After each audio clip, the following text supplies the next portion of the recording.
HiRevz Media is sponsored by Born to Ride Motorcycle Magazine. Check out borntoride.com.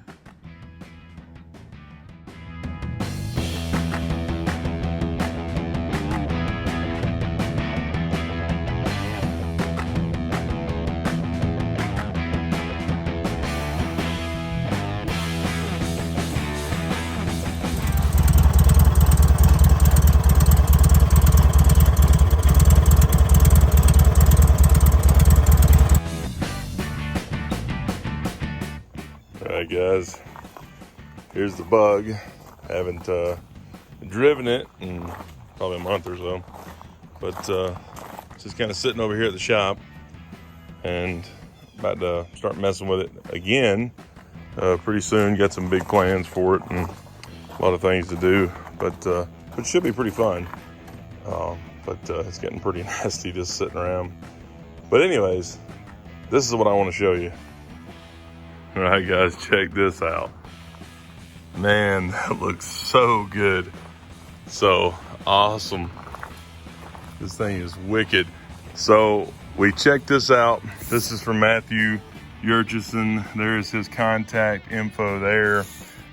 Check him out. He's the one that did the other one for us. So Greg actually has that one now. You can check it out here. And it's all painted red now to match his car, which is really cool. But this is the latest one. That first one was kind of a prototype that wasn't functional. Well, this one's actually functional now. So look at this. This is the system he's came up with, and it's like spring loaded. So when you pull it, it pulls itself back. So that allows you to turn the actual filter, dip it in water, and then turn back. And I mean, this is a really ingenious idea. That is great, because sometimes you have two cords, you have to do it yourself. But this is just one little cord. You just pull it while you're riding on the road, and it dips it and brings it back. And right now, it is beautiful in Georgia. And it's the end of summer, so it's still pretty warm out here, still pretty hot. But the humidity is going down. So right now is the perfect time to be using this in Georgia, which is awesome. So I'm really excited to get this one hooked up, get some water down in here, a little magnetic cap there. Man, that is cool. And the filter in here, it's all sealed in there now. So he actually sent me another filter just to show y'all what he's came up with. So it's really cool. Eric can come in. He's done a really nice job getting all this together. Got a nice synthetic filter in there, which is good. So that is cool. That's a really neat setup there. So we can get that, you know, you can, it's all, like I said, it's all sealed. You can get these in there now, and pretty awesome. So one thing you do want to do when you wet these and you're using them, it's great. That night, you want to let it dry out. You want to let this thing completely air out. You don't want to close it up or anything. You don't leave the water in it either. You want to, dump the water out of it. So he's also done something really cool here. This is a magnetic piece. There's a nice little rubber magnetic piece that will go up in here, holds it in place, which is really cool. And that just protects the edge of your glass. And it's kind of neat. A little, the wood ball on the end. I mean, this is a really, really cool design, and it looks awesome. I mean, it just looks great. I mean, it just blows me away how good of a job that he has done with this. Like, this is just wicked looking. And there's the other side. Got the nice dog dish on there. It's just perfectly cut and everything. There's the filter system in there. It's pretty cool. We got the brass in here. Get the brass on there. It's kind of neat. And this is a galvanized metal here. You can polish it and keep it polished. And then he's done some awesome metal work in here. I mean, really, it's a work of art. I mean, the other one was beautiful. This one is more beautiful. I mean, it's just amazing to me. He does such a nice job with his little welds, and it just looks super period correct. And now it's completely functional, which is awesome. So, given he'll still sell you one if you don't need a functional one, don't want a functional one. He'll sell you one for just a piece of art. But if you want to have one to use, Like I said, right now in Georgia is the best time to do it. Like, it's pretty hot right now, but it's gonna cool down great because the humidity's low. So let me show you that. All right, guys, so this is the psychrometric chart. So here we're looking at the study of moisture in air, essentially.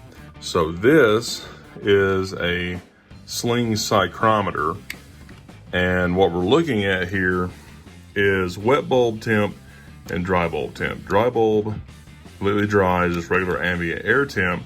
Wet bulb is a wet sock on the end of the bulb of the thermometer, and as you sling this around, air gets thrown it and evaporates some of the water, thereby hopefully cooling this temperature down lower than your dry bulb. The farther they are apart, the better it feels, the lower the relative humidity.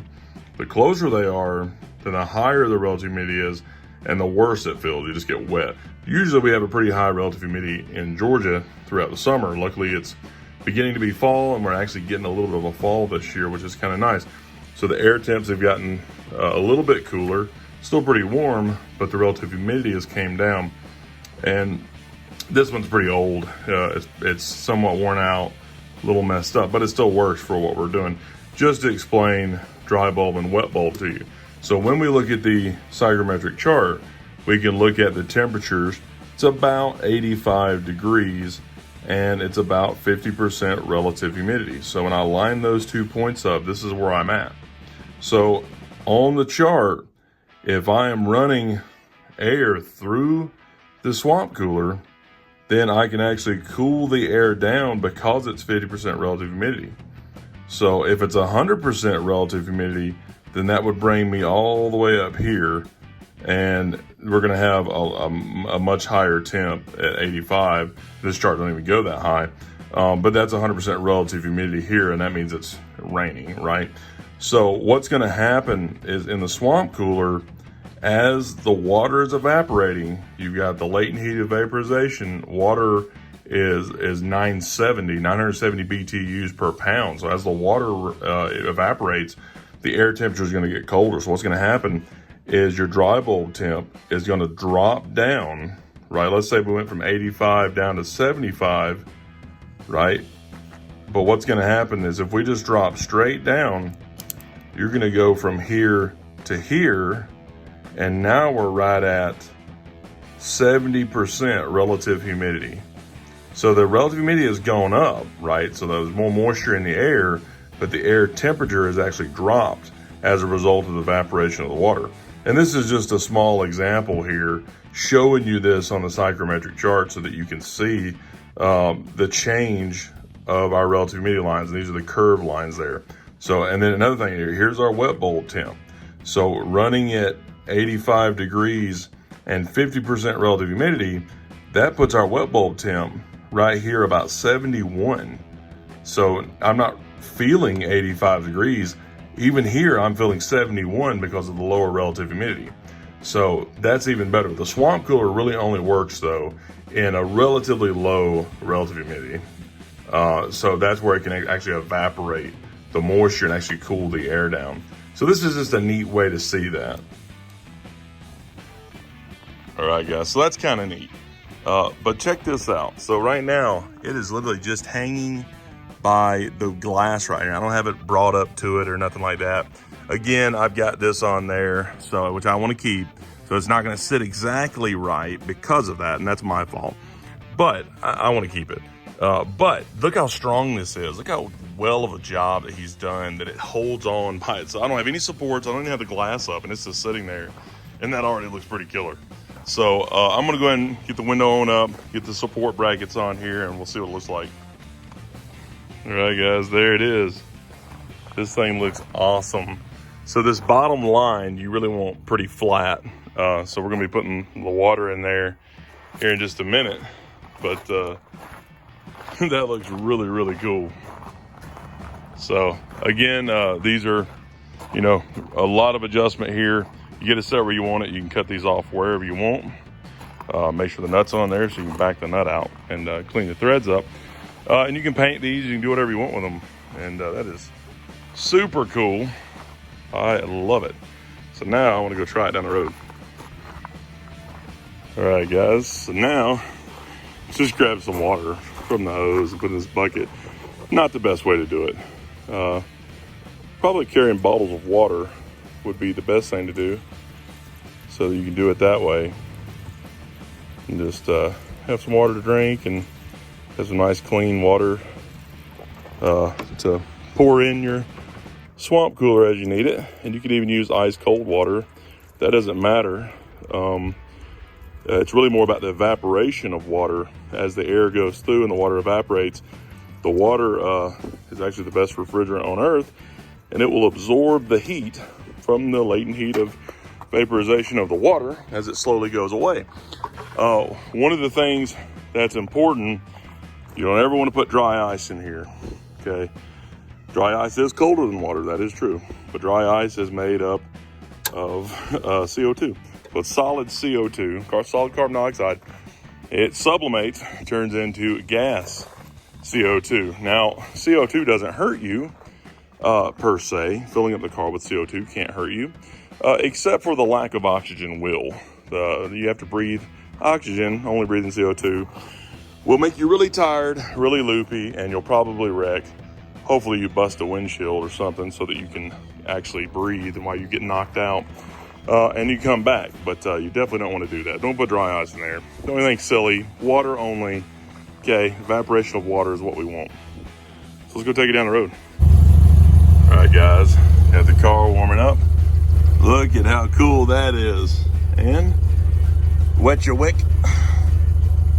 Just let it dip around a couple times in there. It just turns the wick all the way around. You can actually see the string getting a little wet. That's perfect. So now we know we got plenty of water on there. We just do that every once in a while. It starts warming up, dip it around, let it get cool air. And actually already, I'm not even moving. I can feel just the air is cooler inside the swamp cooler, which is kind of awesome. So we'll go down the road and see how it does. All right, guys, cruising down the road about 40, and the air coming out of this thing feels so good. Dude, this is such good weather to be doing this in. It's actually nice, cool air coming through there. It feels about 10 degrees colder. I mean, it feels really cool. So, I mean, that's pretty awesome. You can always tell in Georgia when it's about to rain because the air temp drops significantly. And that's what it feels like. The air in there feels like, man, it's about to rain. But really, it's just fairly high humidity coming out of there, but it's cool air. And that's what we're looking for. That is killer. That is awesome.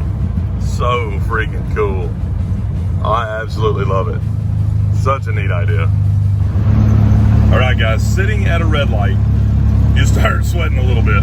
However, going down the road, I'm not sweating. It's this nice, cool air coming in here.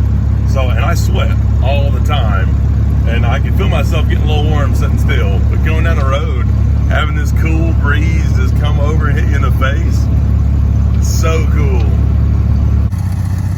All right, guys, is it modern AC? No. Is it fun? Absolutely. Is it nice and cool and refreshing air coming in? Yeah, it is. Pretty cool. I'm in love with this thing. Man, I love that too. That tooling right there is just so cool. Man, he just did such a good job. Pretty freaking sweet.